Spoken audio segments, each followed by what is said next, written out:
وأن الله الكريم يرزقنا فهم النبي وحد المرسلين وحسن الخاتمة في أجل وعافية وسلامة بسر النبي وآل النبي وبسر الفاتحة.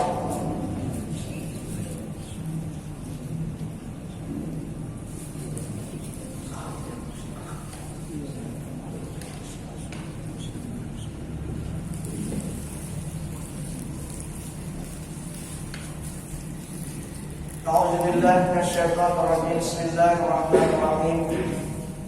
Adapun kebinasaan menjauhi akan manusia dan kebinasaan bersunyi daripada bercampur dengan manusia itu, maka yaitu disebutkan oleh Imam Al-Ghazali rahimahullah dengan katanya,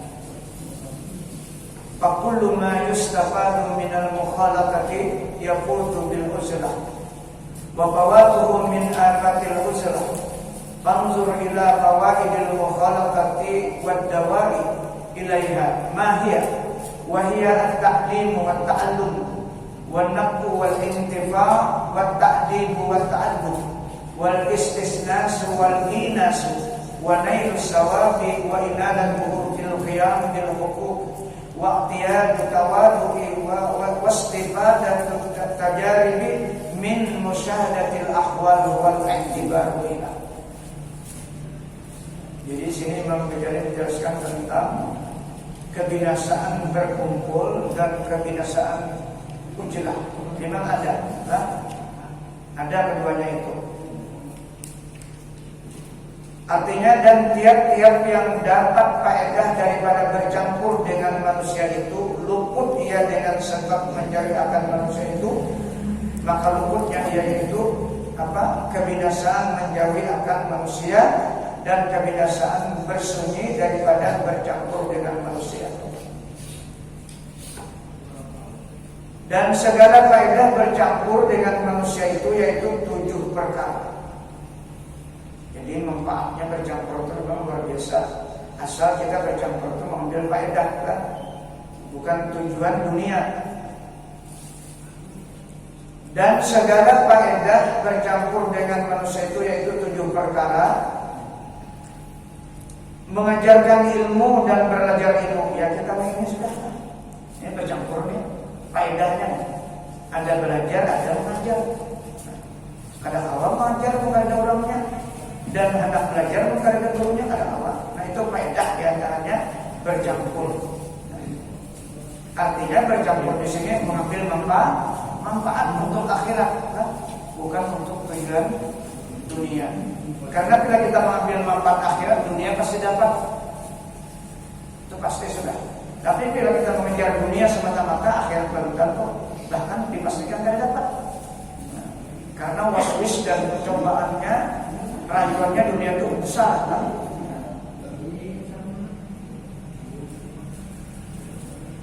Memberi manfaat dan mengambil manfaat itu bercampur. Memberi manfaat dan mengambil manfaat. Mengajarkan adab dan memperoleh adab. Menjinakkan hati sendiri dan menjinakkan hati orang. Nah itu tujuan bercampur. Nah, jadi kadang-kadang tujuan yang lain-lain. Tujuannya itu untuk menyenangkan hati atau menyenangkan hati-hati umat manusia. Mendapat pahala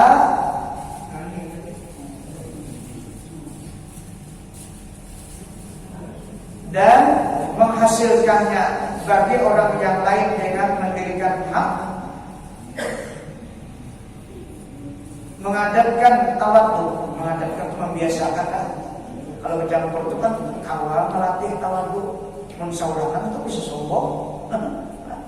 Bila anak melatih tawadhu, dia harus bergaul dengan orang manusia supaya kadang pernah merasa kita lebih dari orang lain. Merasa lebih ini pasti ada yang beri kelebihan oleh Allah Ta'ala. Apa aja tuh kelebihannya? Alim, sugih, pintar.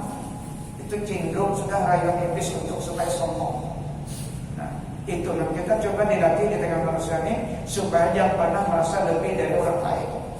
Itu Imam Ghazali mengajarkan seperti itu. Bahkan di sini kita ketika melihat hayawan aja jauh lebih mulai hayawan daripada kita.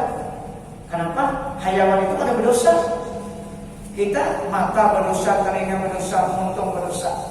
Itu dari aspek situ pandangannya.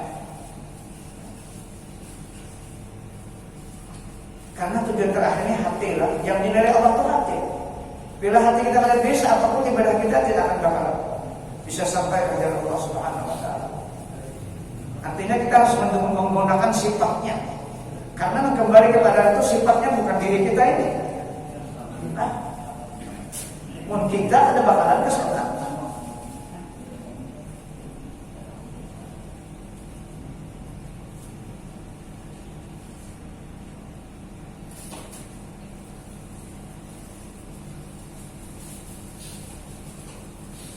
Jadi menghasilkan bagi orang lain dengan mendirikan hak, mengadatkan tawadhu, membiasakan tawadhu, dan memperolehi pengalaman daripada melihat keadaan orang serta mengambil manfaat dengannya. Jadi bermacam-macam keadaan kita kan, tingkah laku kita nanti muka bumi ini macam-macam. Itu semuanya adalah iktibar. Pandangan iktibar artinya bisa diambil manfaat. Ketika melihat orang saleh ada manfaat. Ada doa, Allahumma ja'alni minhu ya Allah, jadikan aku seperti mereka. Melihat orang jahat, berdoa sama-sama, mudahan dijauhkan dari, mudahan cepat diberi petunjuk, kan kayak keduanya. Jadi ada manfaat pandangan kita tuh. Jangan melihat orang jahat kita menghina. Nah, ada boleh kita menghina. Karena kejahatan kita juga ada, cuma masih ditutupi Allah Subhanahu wa Ta'ala. Makanya Imam Ghazali mengajarkan kalau mendoakan orang jahat, jangan orang itu doakan, kita ikutkan. Harus kita ikutkan doa supaya kita dapat Allah mahdina. Ya Allah berilah kami petunjuk. Jangan ini aja. Bilangnya ini aja maklum mukhalafahnya kita bagus ya kan? Ada tuh Imam Ghazali mengajarkan itu. Nah ini adab kita nih, latihan hati kita.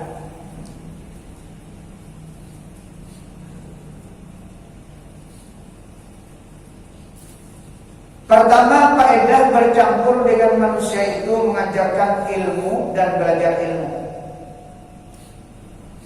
Dan telah terdahulu sebutannya pada kitab Ruhul Ibadah pada bicara kelebihan orang yang mengajarkan ilmu dan kelebihan orang yang belajar ilmu itu. Sudah bicarakan dahulu.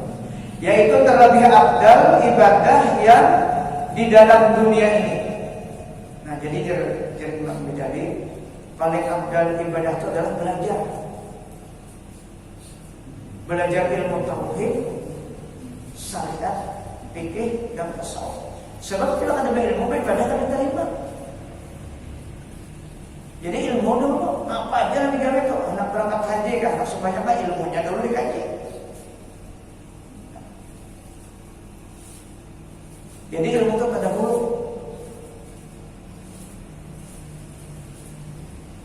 Rasulullah juga belajar dosa.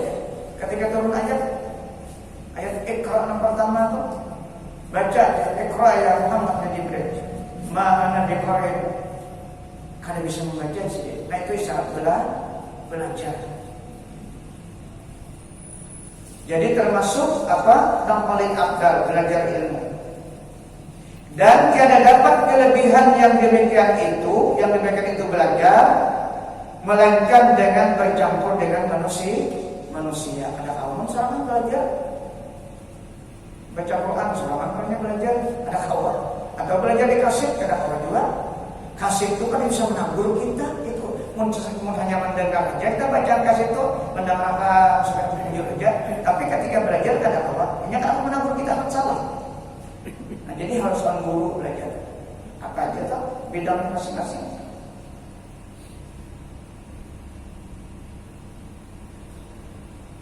Dan tiada dapat kelebihan mengajar ilmu dan belajar ilmu itu melainkan dengan sahih niatnya itu. Nah, yang penting adalah kita belajar ilmu niatnya supaya pinanduan Allah Ta'ala dan cintawan Rasulullah. Itu aja tujuannya. Karena dalam lain-lain supaya mendapat ridha Allah, supaya menjadi umatnya Rasulullah. Ini karena Rasul pasti sudah niatnya ini, jangan ada yang lain niatnya. Kadang-kadang niat rame-rame aja. Makanya belajar ilmu ini bagaikan orang sembahyang busuknya. Jadi harus jujur kita membuka pintu hati kita untuk supaya itu masuk ke dalam hati kita. Ingat niat yang sahih niatnya. Innamal a'malu binniyat. Semua apa saja perbuatan disertai dengan niat. Dan lagi hendaklah ada ilmu yang diajarkan itu daripada yang dipelajarinya itu. Ada ilmunya, yaitu ilmu yang memberi manfaat di dalam dunia dan di dalam akhirat.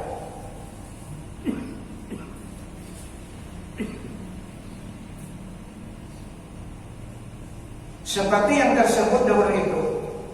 Dan jikalau tiada seperti yang demikian itu, maka menjauhi akan manusia dan bersunyi daripada bercampur dengan manusia, karena memberikan perhatian untuk berbuat ibadah itu terlebih afdal daripada bercampur dengan manusia.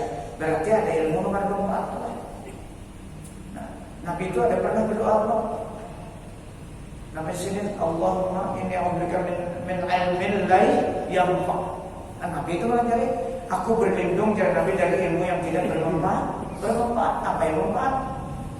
Ilmu yang selalu menjadi kita nih akuannya tinggi. Nah, ilmu tetapi akuannya tinggi itu kan bermanfaat. Bahkan jadi musuh, memusuhi orang terus. Karena ini merasa lebih terus. Nabi sudah mengajarkan berlindung dari ilmu yang tidak bermanfaat. Ilmu yang bermanfaat adalah ilmu yang selalu pinangduan diri kita, asal diri kita. Asalnya kita kada bisa apa-apa, kada tahu apa-apa. La haula wala quwwata illa billah. Itu asal kita. Nah, itu yang dicari itu. Nah, karena sudah ada contohnya orang yang paling hebat penasihat malaikat iblis, ya Allah, berpandir kepada Allah. Sedikit saja kesalahannya, mengaku ketika disuruh sujud doa Adam. Usjudu li Adam fasajadu illa iblis. Sujud semua mereka melainkan iblis. Saat ditanya Allah Taala, ma manaka alla tasjud illa ma'tu. Apa yang menjadi ketakutan sujud ke perintah? Argumennya aku jawab, aku sujud ke Adam lebih harus sujud lagi Allah Taala. Pikirannya apa jawabnya? Khalaqtani min nari wa khalaqtahu min tin. Itu kan jawabnya apa? Aku dikau ciptakan dari api, sedangkan Adam itu dari tanah yang belum. Nah, itu artinya kadang-kadang hebat, lebih baik mengaku.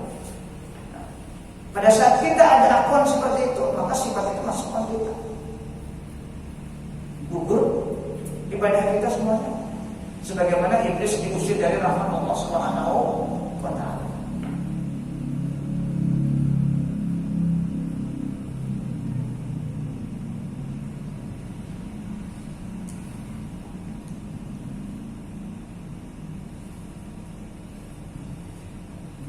Kedua, faedah bercampur dengan manusia itu memberi manfaat akan manusia dan mengambil manfaat daripadanya, seperti yang memberi manfaat akan manusia dengan hartanya atau dengan badannya, yang tiada dapat yang demikian itu melainkan dengan bercampur dengan manusia. Jadi apa saja yang kita kawat menyamarakan hati manusia, itu maksudnya. Khairun nas yang faulin nas, kata Rasulullah. Sebaik-baik manusia itu bermanfaat dirinya dan untuk orang lain. Jadi pun ilmu kita ada untuk orang lain itu kan bagus lagi.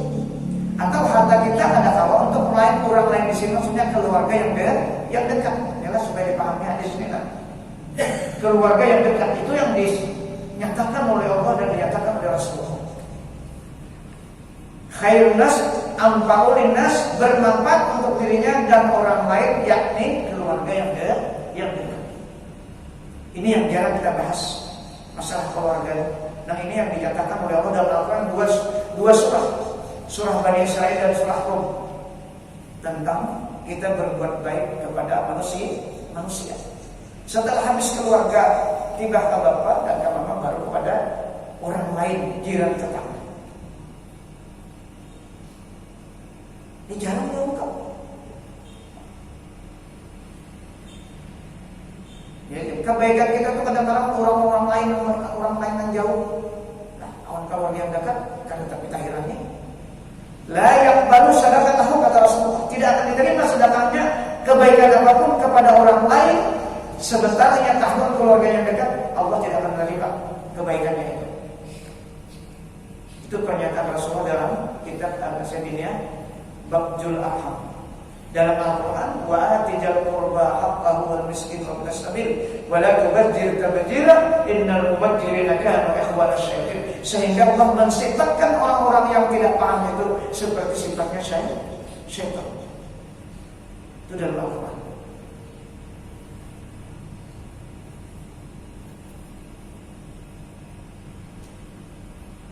Jadi memberikan manfaat manusia, keluarga yang dekat hatinya dan dekat nasabnya.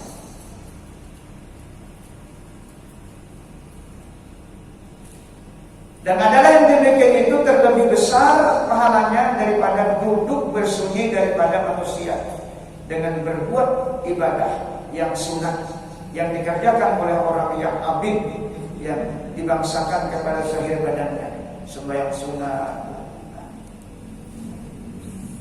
berzikir dengan lidahnya atau pekerjaan badannya. Dan lebih abdal orang yang kau memberikan manfaat orang manusia tadi. Jadi jangan dikira asal pas sasarannya. Sasaran yang ditunjukin pas, itulah yang Quran itu. Coba lihat. Wa atijal qurba haqqa, kalimat pertama itu perintah, amar, perintahnya. Wa atijal qurba haqqahu wal miskin wa ibnas sabil. Tapi di ujungnya ada larangan. Wa la tubadzir tabdzira. Bila salah menyalahkan kebaikan kita ini, apa saja kebaikan bentuknya, maka dianggap tabzir, karena ada manfaatnya. Innal mubadzirina kanu ikhwana syaitan. Itu Allah sendiri yang mensifatkan orang-orang yang tersalah memberikan sesuatu kepada manusia yang tidak ada dalam satu keluarga yang dekat. Itu dijelaskan dalam tafsir Imam Nawawi Ma'rul Nabi tentang wa'atiyal qurba. Ini satu tafsir itu yang menjelaskan bahwa keluarga yang dekat itulah di pihak bapak dulu. Setelah selesai pihak bapak, baru di pihak ibu.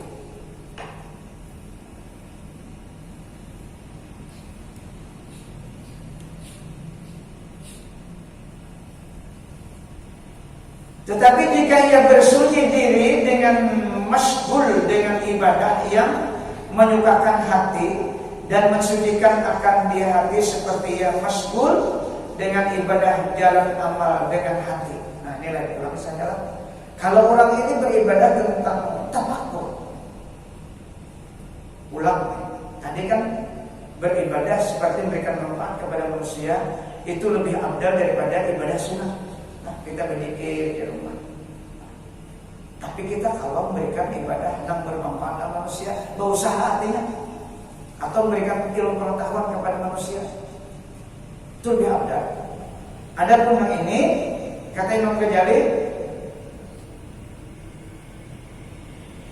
tetapi jika ia bersunyi diri dengan masyghul itu sibuk, sibuk itu sibuk dengan ibadah, berzikir dan sebagainya, dengan ibadah yang menyukakan hati dan mensucikan akan dia hati, seperti yang masyghul dengan ibadah jalan amal dengan hati dan mengakalkan zikrullah dan membanyakkan akan dia zikir tadi lah, dan pada membanyakkan amal pikir yang dalam hati dan membanyakkan wirid seperti yang dilakukan oleh orang ahli thariqah dan ahli sufi itu, maka yaitu terlebih afdal daripada memberi manfaat dengan yang demikian itu, dan terlebih afdal daripada berbuat ibadah yang sunnah yang dibangsakan kepada zahir badannya itu. Demikianlah disebutkan oleh Imam Ghazali rahimahullah dalam Ihya Ulumuddin. dan lainnya. Nah, apa tadi maksudnya? Nah, kita yang berzikir dan urusan tafakur tadi, kita berzikir dengan lisan kan cuma lisan, tapi kalau kita berzikir dengan hati, dengan perasaan, ingat bahwa kita semuanya ditolong Allah. Nah, apa aja kita gerak-gerik kita ingat ditolong Allah, itu lebih afdal dari berzikir. Karena jika lisan tadi hanya lisan yang berbicara, itu belum ada bernilai lagi. Hati kita ada ikut. Hati kita hanya ketika berzikir itu hanya perasaan kita yang mampu berzikir. Nah, karena perasaan kita yang kita andalkan segala sekian banyak zikir, sekian Quran dibaca, itu belum bernilai lagi. Itu tahap latihan. Karena yang dinilai di hati. Itulah sabda Rasulullah SAW.